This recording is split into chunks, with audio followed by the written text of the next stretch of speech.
Hey, good morning. My name is Mary Nelson Tamborski, and I'm a marriage and family therapist, a certified positive discipline parent trainer, coach, and the author of this book, which is really exciting because these are the tools that I'm sharing with you are from this book. And there's 52 tools. They come in an actual deck. And this is actually part of a giveaway today. So when you're leaving your questions in the box that I will answer after my short 15-minute presentation, you have a chance to get a box of tool cards and also this book. So I'm looking forward to answering your questions and for you to receive these gifts. So today we're going to talk about the tool of positive timeout. And I know that we talked last week or 2 weeks ago about the importance of controlling your own behavior as well as modeling for your children. Remember, we did the cheek and chin, and what they see is more effective than what you say. And then we also talked briefly at the end about hugs and the importance of really helping a child get back into that prefrontal cortex by connection before correction. And as all of us know, we've had our buttons pushed like crazy, and we've had many of opportunities to practice staying calm. And I know you haven't been perfect. I haven't been perfect. So again, this is about practice and progress. And I want to give you another tool to follow up with understanding the brain and also calming down yourself. And that tool is creating a positive timeout with your child.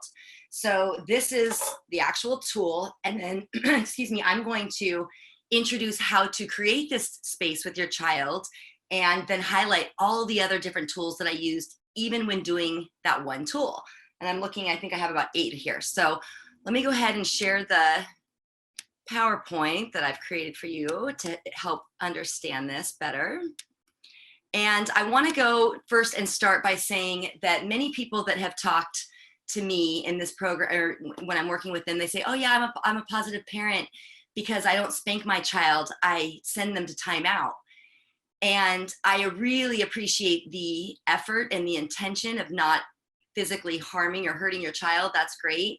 But sending them to a timeout, a punitive timeout, is actually not helpful at all, because when your child is there, they are experiencing those 4 R's of punishment, which I haven't talked about yet, but I'll just briefly mention them now. When we are punitive to our children, they are either feeling rebellious. So what they're going to do is they're just going to get more sneaky and not get caught, or they're going to seek revenge and they're going to get even if it hurts them, they want to hurt you, or they're going to seek retreat, go into a retreat mode. Where this is where they start to develop that lower self-esteem and confidence, and they don't feel good about themselves. They say, I must be a bad person. Or resentment. They're resenting you, they're resenting the person that helped get them there, and it's just not helpful. And there's some different ways here that you have seen people describe timeout. We've all seen the super nanny where she sits them in the naughty chair. And we are going to teach in a different way that creating a positive timeout with your child is about helping them feel better. And you're going to create this space with your child. And what I would like to do is really highlight that if you were to tell your child all the different things that are going to help them feel better, this is not going to help them or invite them to go there when they're feeling upset. So you ask your child to think of a space, and in that space, what would you like to have in it? What will help you calm down? So some different examples might be some stuffed animals, the blanket, their favorite blanket, music. My son has his baby book. He loves to look at baby pictures, and he's even said, would you be willing to come with me? And I said, absolutely, because we know that's about helping him feel better. So some different names that have been used in the past are the feel good place, your cool off spot, space, sparkles. And again, when your child creates the name, it creates ownership. I want to introduce this children's book. It's the only children's book that Positive Discipline has written so far. We have many ideas and projects to finish, but here's the first one, and it's called Jared's Cool Out Space. And I'm going to go through it real briefly. I'm not going to read it, but just show you some of the pictures and highlight what's happening. So he slams open the door and he's very upset because he broke his father's bowl that he created for him for his birthday, and he kicks the table, and mom uses the positive discipline tool of validating his feelings and offering him a hug. And she says how sorry she is and how upset he must be, and then helps him to identify his feelings. When I did the brain in the palm of the hand last week, 2 weeks ago, I talked about Dr. Dan Siegel and his demonstration of the brain. And one of the tips that he gives parents is he says, when your child can name it, it can help tame it. So just naming how they feel helps regulate their emotions. So then she says, I want you to think of a place that would help you calm down. What would that place look like? And so he's thinking about it, and he says outer space. And she says, okay, well, in your outer space, what would you want in that space? And so he says, I'd want to paint my room black, which I know is extreme. I'll show you some examples of real life in a minute. And so the mom paints the walls. They hang styrofoam planets. He creates a little spaceship in a box. And so the next day he's creating a new project for his father. And a few hours later, he spills the paint and gets very upset. You can see how mad his face is. He was so angry. Those emotions are happening. His heart rate is beating. His feeling angry and like he wants to, kick the table again. But he remembers to go to his cool out space. And so the first picture you see is where he's still there really angry. And then his face starts to not be as red. And then he starts to realize, oh my goodness, this is working. And then he starts drifting off into his cool down space. So he's so excited to tell his mom that it really worked. And then he says, I have an idea for dad's birthday present. And that's to help him create his own cool out space. And so you can see that in this book, not only is it going to encourage your children how to create a space, but it's also going to be helping you learn some of the different positive discipline tools that are used throughout the story. Here's a real life example of Claire's spring corner. And this was just created by a mother with a moving box. And here's one in a small apartment in Hong Kong where their excuse was we didn't have a space. So she just created a space in the bathtub. So again, I really want to highlight that it's different from punitive because you're creating this space with your child during a calm time. And you're asking the child what helps them calm down and then what they would like to have in this feel-good place. So then the next time that they're upset, you say, would it help you to go to your feel-good place? And if they say no, you say, would you like me to go with you? Would it be helpful if I went with you? And if they still say no, you can then model your skill by saying, I will go to mine, come find me as soon as you're ready. So some important tool tips to highlight. These will be good for you to jot down or print out. I'm not sure how you could do that. But remember that in the beginning, it's just really important to take time out for yourself and calm down using your own positive timeout space. Mine's in the bathroom. It's the only one with a lock. I can even, just sit and breathe or just look at myself in the mirror and tell myself I'm doing a great job. Whatever it is, I usually calm down in less than 5 minutes. And my kids have seen this. And I even had my son say to me, he was, just coming into his teen years, and I had come out of my timeout space, and he says, Mom, you might want to take 5 more minutes. So he was able to recognize that even in that 5 minutes, it wasn't enough because I was still upset. So remember the importance of asking your children, would it help you to go to your positive timeout instead of saying, go to your positive timeout? That's not going to be helpful. It's going to invite that power struggle and that defiance, and it's not going to help them get back into that connection. And it's, again, important to offer a choice. And so you're asking if it would help you to go to your cool off space, or would you like to put it on the family meeting agenda, which is another really valuable positive discipline tool. And I want to highlight that this creating a positive timeout area with your child, we recommend it for about ages 4 and up. And I want to explain to you why, and I'm going to do that through a little demonstration, that children under the age of 4, 4.5 and under, haven't developed what Jean Piaget described as conservation, the ability to conserve. So what he says is that they can't perceive something, interpret it, and then comprehend it. So in other words, cause and effect. So I've asked parents in every class, how many of you would let your 4-year-old play in front of a busy street? And nobody raises their hand. And we all know why. It's because we know that they don't have the maturity, the judgment, the insight to understand the danger. So until they're about 5 or 6, we take time to show them, to model. We hold their hand. We say, is it safe to go? We look both ways. And we're teaching, and we're holding and protecting them and guiding them, and knowing that they don't have the understanding. So I'm going to show you a demonstration that I do with young children all the time. And it will really help you understand, because what happens is I have parents that say, but my child knows they're not supposed to, pull the dog's tail. And I say, well, how do you know? And they said, because they have that look. They look at me, and then they look at the dog, and then they grab the dog's tail, and then they have that look on their face. And I say, it's not that they know why they're not supposed to. They know that if they're going to do it, they're going to get a reaction from you. So your children, especially age 4 and under, they're doing exactly what they should be doing developmentally. They're testing, they're exploring, they're little scientists. And what they're looking for is your reaction. So the less reaction at 4 and under, the better. But to highlight that, I have my, try and spin. I have these little cups here. Okay, I'm just gonna have to hold them up. So I have asked a 4-year-old, 3-year-old, I've even had a 4.5-year-old on stage and said, do you see these 2 glasses of water? And then I asked, do they have the same amount in them? And they nod their head and agree. And then I say, I want you to watch me very closely as I pour this short, fat glass into this tall, skinny glass. And I do it right in front of them. And then I hold up the other glass and I say, do they still have the same amount of water?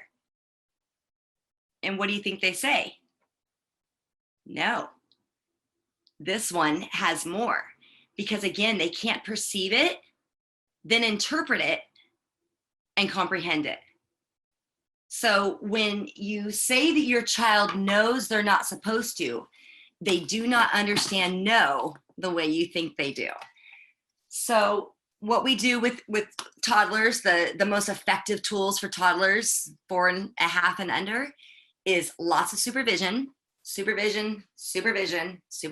like you wouldn't let them play in front of a busy street, followed with some distraction.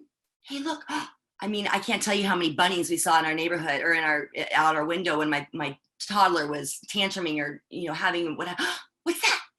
It's like that redirection, distraction, and then you redirect them. So supervision, distraction, redirect them, and remember that they don't understand no the way you think they do.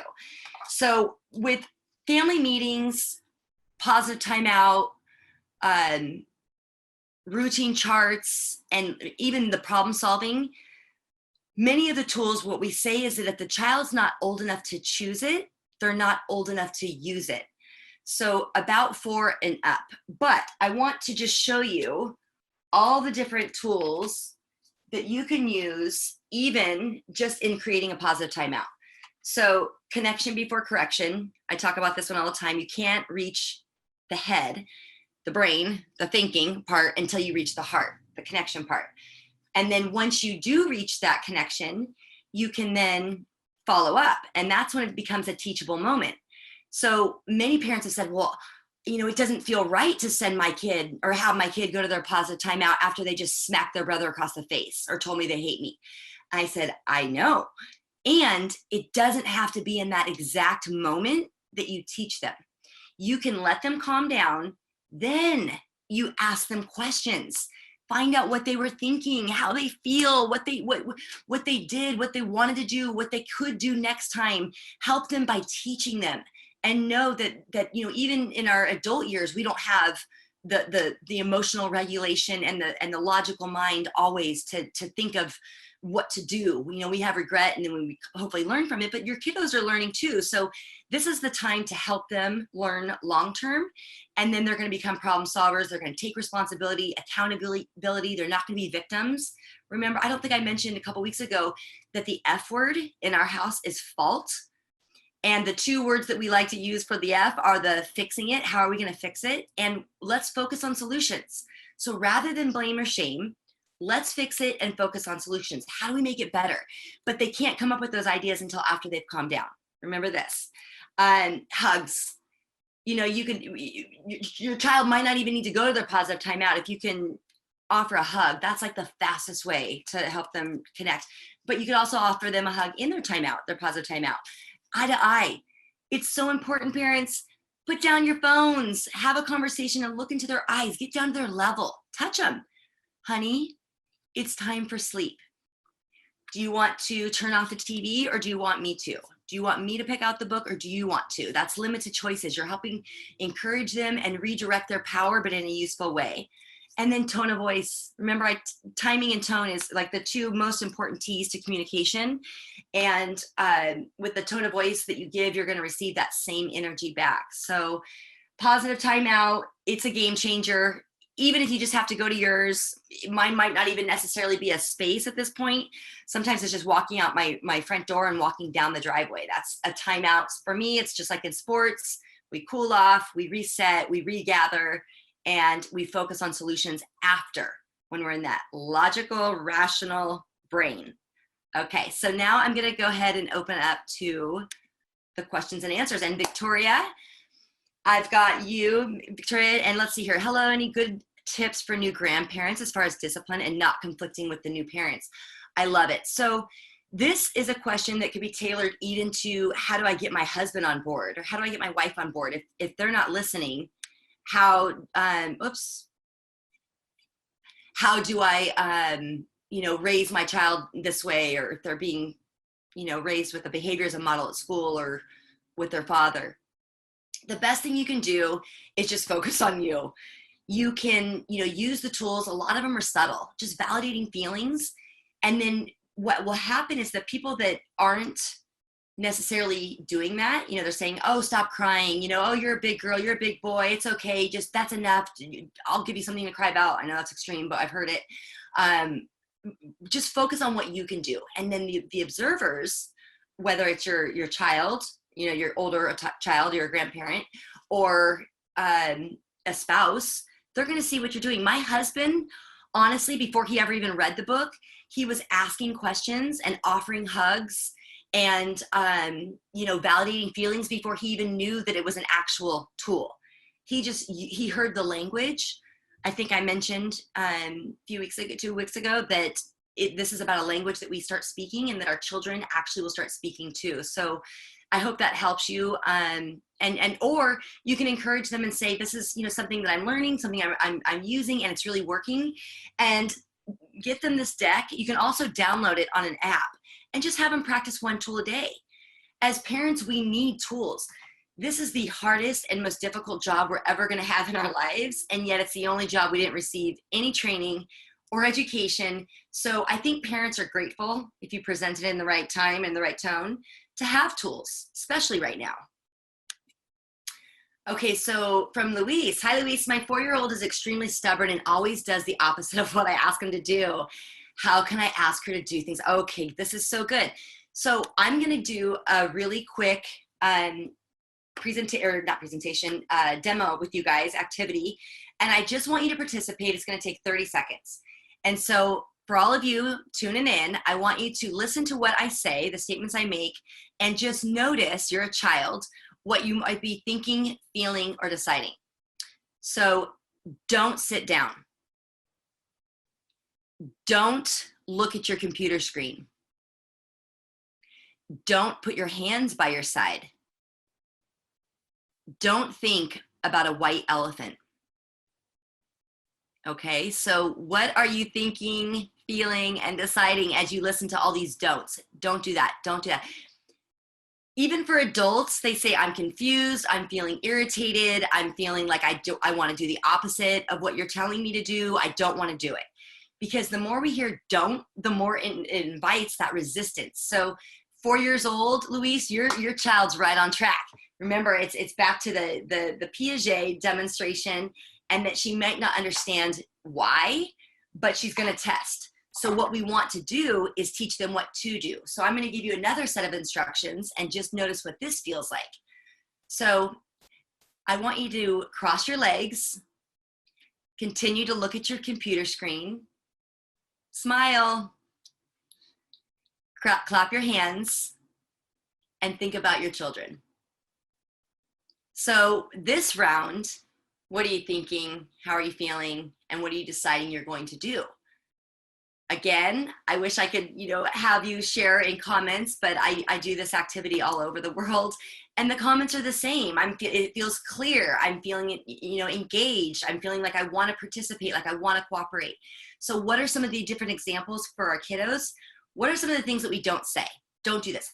Don't hit your brother. Don't scream. Don't run. Don't grab that cookie. Don't go on my phone, or don't go on the iPad. Don't, don't.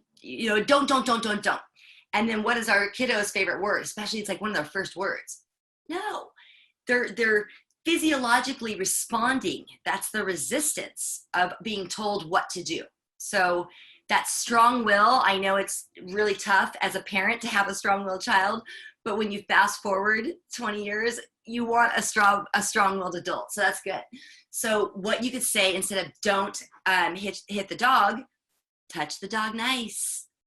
Instead of saying don't run, walking feet. My favorite with my 3 boys, instead of don't yell or don't scream, I would say silent scream. And so you're telling them what to do. Touch nice. And if they're really young, you just redirect them. You tell them what to do, and then you redirect. So I hope that helps you, Louise, with your 4-year-old, and just know that she's developmentally right on track. And now you have some tools to help redirect her. Okay, so that's all the questions that I got for today, unless I'm missing them somewhere. If anybody else would like, I think I have just about 5 minutes or so. This was a tool that was designed more for younger children as far as creating a timeout area, but I want to share something that just happened 2 days ago at our recent family meeting. So most of us are on tilt, that tilt of, and with 3 young boys and all being, full of testosterone and not being able to play their sports and see their friends and get a lot of that movement out, energy levels are high. And so, and patient levels are low. So we had a problem-solving brainstorming session during our meeting where we came up with different things that would help us calm down. And so my mind was just completely shutting my mouth, zipping it like there's tape, and not saying a word when I'm upset. So knowing that it's the wrong time, and that I just need to cool off, wherever that cool off space is, going to be. My 7-year-old said, if you say pillow, I will just bury my head in a pillow and cry. And we, like, a couple of us started giggling. We're like, not to like make fun of him, but like it almost felt punitive in a way of like, stick your head in the pillow and cry. But because it was his idea, guess what? Last night it worked. So less than 2 days later, 24 hours, my 11-year-old went and got, because he came in, the boys weren't playing fair on basketball. They weren't, taking turns or doing whatever. And he came in so upset, screaming and crying. And then my 7-year-old went and got him a pillow. And my husband and I looked at each other, and he put the pillow down, and then he threw his face down in the pillow and just started crying. So again, not every one tool is going to work every single time. So even though he does have a positive timeout area, that moment he wanted a pillow just to cry in because he had just thought about it the day before. My other son, my 13-year-old, said, just say tone. If you say tone, that will let me know that I've got the wrong tone because I'm mad, and I will just take time to cool off. And then my husband said, I will not make threats that I'm not going to keep. So guilty. I think all of us are guilty. When we get here, remember the flipped lid, we say things that we don't mean and we regret it. And it's our reptilian part of our brain. It's irrational. We feel threatened. So we defend, and we say, you can just forget about blah, blah, blah. And then once we calm down, we're like, oh, that was kind of harsh. So then we can go back to apologizing, making amends, recovering from mistakes. And again, another tool, the 4 R's of recovery. And we really do believe that mistakes are wonderful opportunities to learn. So I think I may have gotten another, okay, last question, I believe. Kelly. Okay, so what about dealing with a teen if you've not used these techniques when they were young? No big deal. Okay, so it's never too late. I want to really highlight that these are about human relationships, like human to human. We actually developed Keeping the Joy in Marriage. We actually changed it to relationships, Keeping the Joy in Relationships tool cards. And there's 40 that you can use with your partner that are still based off of these principles, because it's about treating people with dignity and respect. We all need it, we all want it, we all desire it. And so the main goal, the Adlerian philosophy and theory believes, Alfred Adler believes, that the primary goal of all children, all human beings, is to be treated with dignity and respect and to feel belonging, which is that unconditional love. Parents, we have no problem there. In fact, our children, that's a whole nother session about the entitlement and the pampering and the things that we're doing too much to enable them, which then leads to the next primary goal, is significance. And the significance comes from contribution and that feeling of responsibility and capability. And I would love to next week talk about that. In fact, I could, yeah. So it's all about connection. Kelly, it's never too late. Get into your daughter's world, find out whatever it is she's interested in. For when my son, my oldest, was becoming a teenager, I felt that window getting smaller. You know, it's like they're going through hormones.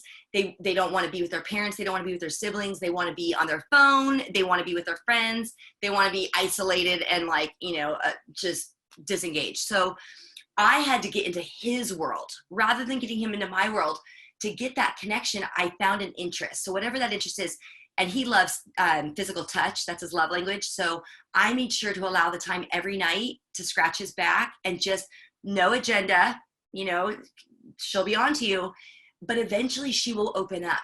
If you just build that connection, so you can create the connection, use some of the different tools. We have curiosity questions, really getting into her world and exploring, what's going on for her and letting her know that you're there to support her.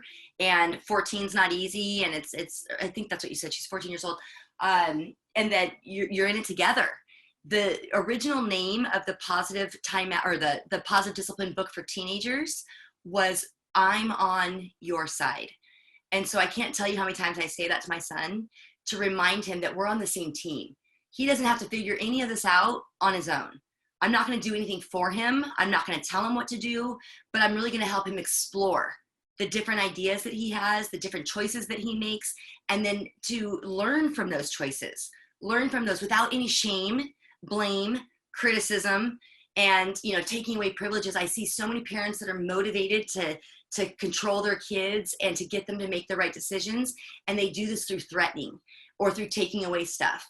And all that, I work with teenagers. I have a handful of teenagers that I'm currently seeing, and this is a go-to for parents. They take stuff away, and it's like the most discouraging thing that you could do for your teenager.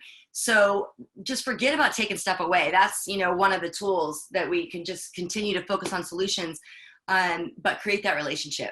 And when you do that, you will find that parenting is so much easier.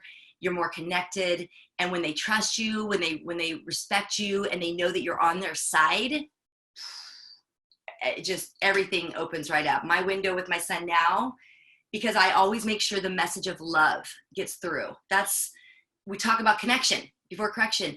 That's a quote my mom is always saying, make sure the message of love gets through. And I love that you use the word technique, because I really want to highlight that if parents use any of these as a technique, they won't work. So these are tools with principles with encouraging ways to get your child involved, to let them know that it's about kind and firm parenting, mutual cooperation, mutual respect, and connection. It's what we all want. It's the same principles in the marriage tool cards. So I think that's it for my time. Thank you all of you for participating and asking questions. And I saw that I have one more question that I don't think I have time for, with a child with anxiety. I am a therapist, and I see several clients with anxiety, and it's really about learning coping skills and recognizing that emotion and thoughts, all of those negative thought loops that we have that circle in our head every day. Deepak Chopra has now come up with the number of 65,000 thoughts a day, and 90% of them are repeated thoughts and 85% of them are negative. So when we have those constant negative thought loops rolling in our head, and we have a lot of those with parenting too, it intensifies the feeling, and that feeling is the anxiety. So it's really about changing the thoughts, and then also creating different skills and coping skills. So I think seeing a therapist or just finding out what those coping skills would be really helpful. So again, my pleasure. You can see how passionate I am about this work. Team Horner, Color Me Healthy, you guys are amazing. What you are offering your employees, these parents, is such a gift. And it really is my pleasure to help you guys and to teach you. And I've loved working with so many of you one-on-one. And I think that that's such a great opportunity as well. So please reach out if you want more support, more tools. We need those tools, parents. Now more than ever, we are experiencing more than any of us could have even imagined. And it's reality, although I didn't accept it for a while. I've come to terms that this is our new reality for a while. So let's load that toolbox and enjoy this time with our kiddos as much as possible. Okay, thank you. And until next time, take care, everyone. Bye-bye.